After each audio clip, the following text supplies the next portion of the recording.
আমার বাবাজি, আমার ভাইরা, মনে করছেন টাকা মানুষকে সুখ দিতে পারে, টাকা মানুষকে শান্তি দিতে পারে? টাকা মানুষকে শান্তি দিতে পারে না, টাকা মানুষকে সুখ দিতে পারে না। টাকা আমরা সকাল থেকে এমন ভাবে ঘুরছি, মনে হয় টাকা আমারে শান্তি দিতে পারে, টাকা বুঝি সুখ দিতে পারে। আসলে টাকা সুখ দিতে পারে না, টাকা শান্তি দিতে পারে না।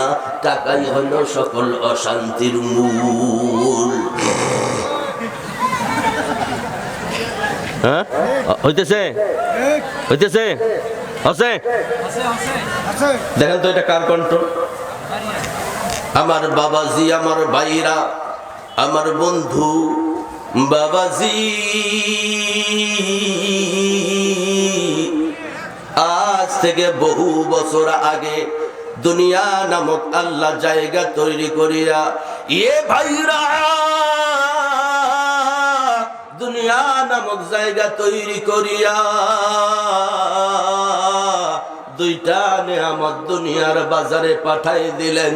একটা হইল নূর নবী, আর একটা হইল কোরআন। জোরে বলেন সুবহানাল্লাহ।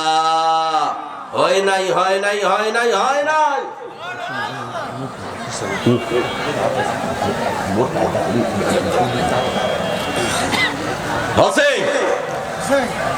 হইতেছে বজলুর রশিদ।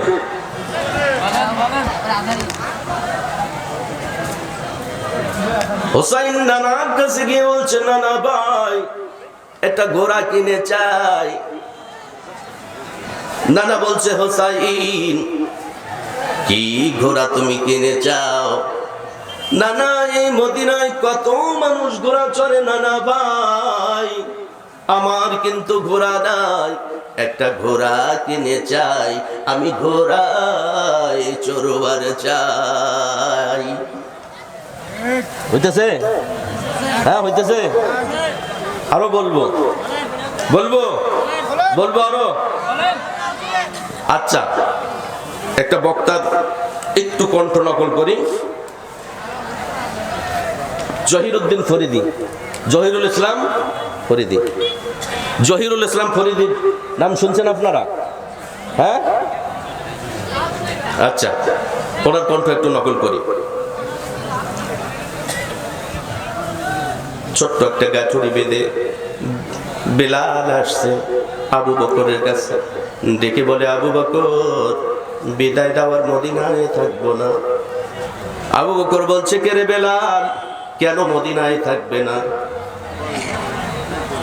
কি হয়েছে? কেউ বুঝি তোরে মেরেছে, কেউ মনের মধ্যে আঘাত দিয়েছে। কেউ আমারে মারে নাই, কেউ মনের মধ্যে আঘাত দেয় নাই। আমি রসুলের রওজা মোবারকের দিকে তাকাই, সহ্য করতে পারি না। তোমরা রসুলের রওজার দিকে তাকাও, সহ্য করতে পারো। আমি যখন রসুলের রওজার দিকে তাকাই, আমি সহ্য করতে পারি না। তাই বিদায় দাও, থাকবো না, আর চলে যাব মদিনায়। এ মুসলমান, বেলাল রবিনে আসে চলে গেলেন সিরিয়ার দামেস্কে। কিছুদিন যেতে না যেতে রসুল স্বপ্নে দেখাইছেন, এ বেলাল, কি হলো? কত মানুষ আমার কাছে আসে রে বেলাল, কত মানুষ আমার জিয়ারতে আসে রে বেলাল, কত মানুষ বেলাল আসে। তুমি আমার রওজা মোবারকে আসো না বেলাল, তুমি আমার রওজা মোবারকে আসো। কতদিন হলো রে বেলাল, তুমি আমার রওজা মোবারকে আসো না। ও বেলাল আয়, বেলাল আজান দে, কতদিন হলো তোর মধুর কণ্ঠে আমি আজান শুনি না।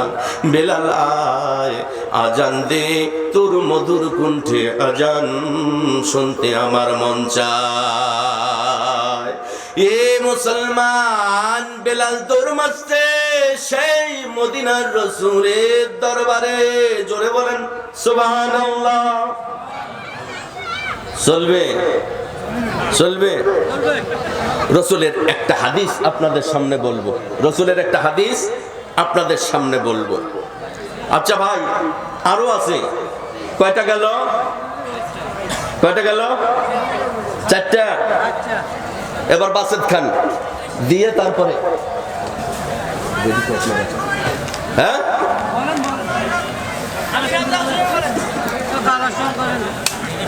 মুসলমান ভাইরা আমার কথাগুলো দিল দিয়ে বুঝবেন।